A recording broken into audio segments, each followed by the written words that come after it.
Hello, my name is Scott and welcome back to part 2 of my C++ tutorial. The software I'm using today is called Notepad++ and Dev C++. I'll leave the links in the description below. In today's tutorial, we're talking about basic data types and how to declare and initialize them in C++. But before I talk about that, I want to say a little bit about variables.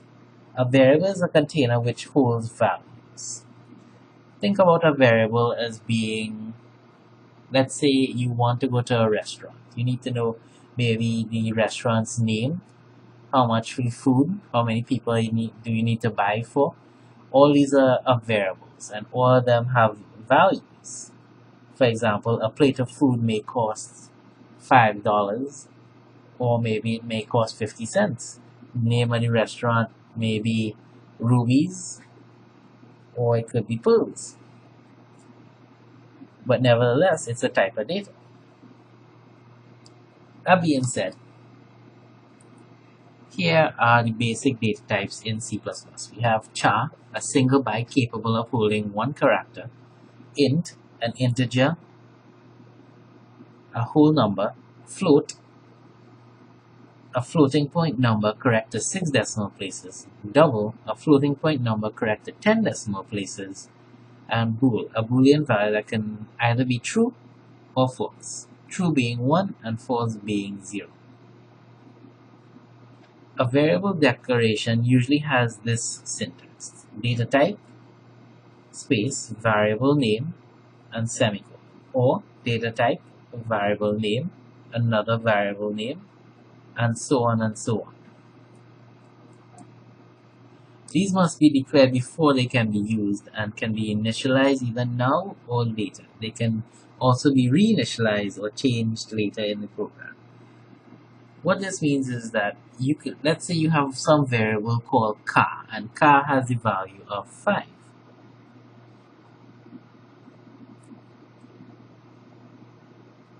Then, let's say maybe you want to change the value of car to 10 later on. That's what I mean by being reinitialized. The first time, when it's 5, you initialize it. Now on to Dev C++. From the last tutorial, you'd have seen the basic structure of a C++ program.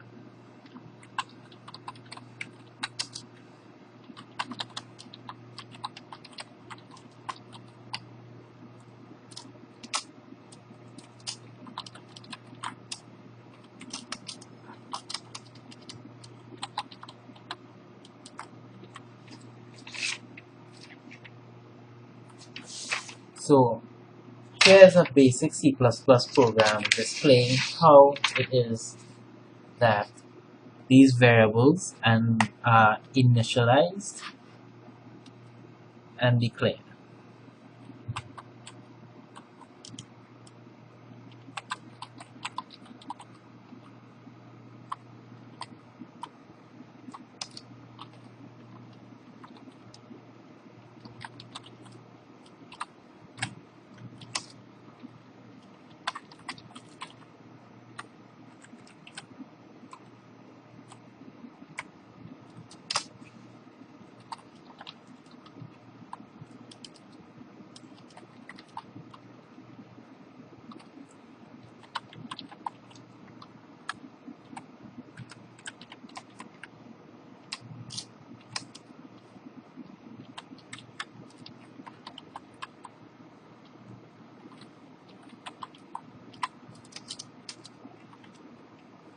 One thing I forgot to mention in the last tutorial is how to comment within the code. This can be done using either one of two ways. You can do 2 forward slashes and then you type in your comment, or a forward slash and a star, your comment, and close with a star and another forward slash. Now we print out the values stored in these variables. From the last tutorial, you'd have remembered that cout is C++'s way of printing out output to the screen.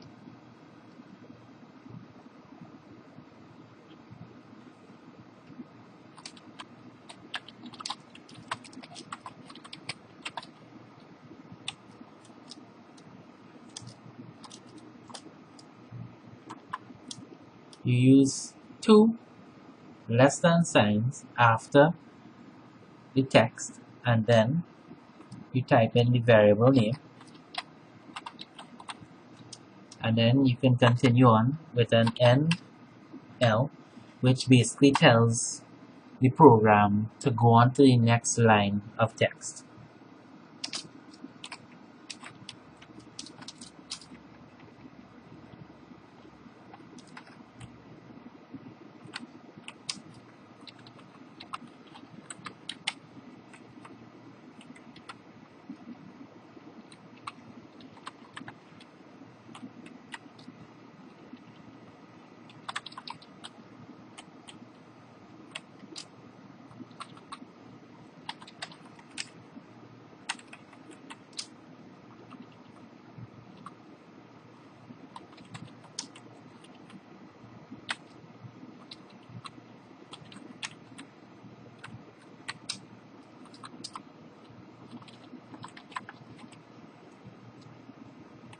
Alright, and now we compile.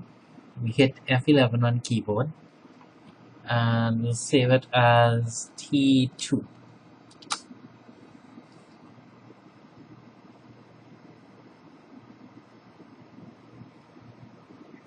Alright, it will compile and say character A, digit 1, float is 3.1415.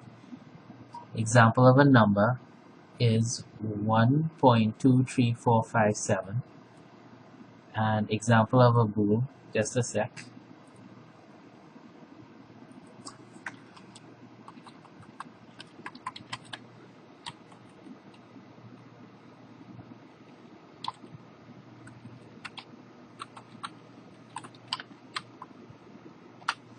Okay, sorry about that.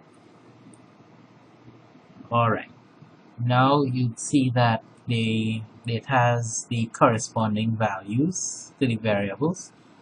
In that, character is A, digit is 1, float is 3.1415 or pi, double is equal to 1.23457, and example of a bool is 1, which in this case is equal to true. If it was false, the value would in that case be 0.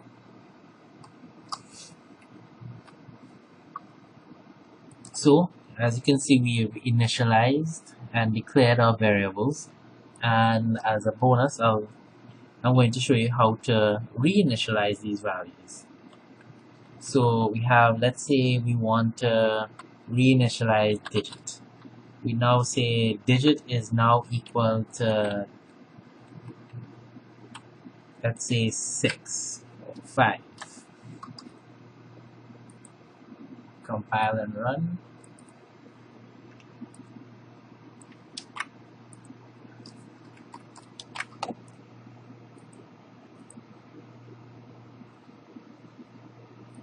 Alright, and in our program here we'll see that the value of digit is now equal to 5.